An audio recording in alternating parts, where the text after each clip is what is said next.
भजे व्रजैकमण्डनं समस्तपापखण्डनं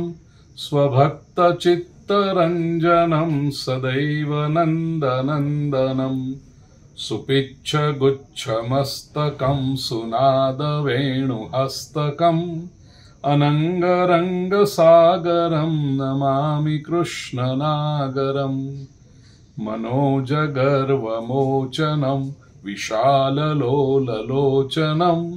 विधूतगोपशोचनं नमामि पद्मलोचनं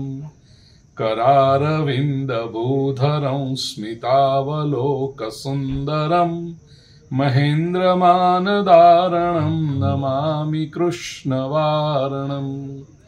कदम्बसूनकुण्डलं सुचारुगण्डमण्डलं व्रजाङ्गनैकवल्लभं नमामि कृष्णदुर्लभम् यशोदया समोदया सगोपया सनन्दया युतं सुखैकदायकं नमामि गोपनायकं सदैव पादपङ्कजं मदीयमानसे निजं दधानमुत्तमालकं नमामि नन्दबालकं समस्तदोषशोषणं समस्तलोकपोषणं समस्तगोपमानसं नमामि नन्दलालसं भुवो भरावतारकं भवाब्धिकर्णधारकं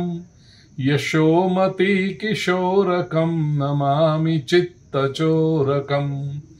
दृगन्तकान्तभङ्गिनं सदा सदालसङ्गिनं दिने दिने नवं नवं नमामि नन्दसम्भवम् गुणाकरं सुखाकरं कृपाकरं कृपापरं सुरद्विषन्निकन्दनं नमामि गोपनन्दनं नवीनगोपनागरं नवीनकेलिलम्पटं नमामि मेघसुन्दरं तडित्प्रभालसत्पटं समस्तगोपनन्दनं हृदम्बुजैकमोदनं नमामि कुञ्जमध्यगं प्रसन्नभानुशोभनं निकामकामदायकं दृगन्तचारुसायकं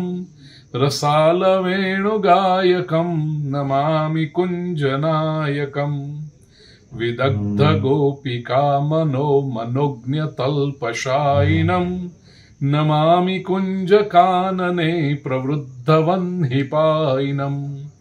यदा तदा यथा तथा तथैव कृष्णसत्कथा मया सदैव गीयतां तथा कृपा विधीयताम् प्रमाणिकाष्टकद्वयं जपत्यधीत्य यः पुमान् भवेत् स नन्दनन्दने भवे भवे सुभक्तिमान् भवे भवे सुभक्तिमान्। इति श्रीमद् शङ्कराचार्य विरचितं श्रीकृष्णाष्टकम्।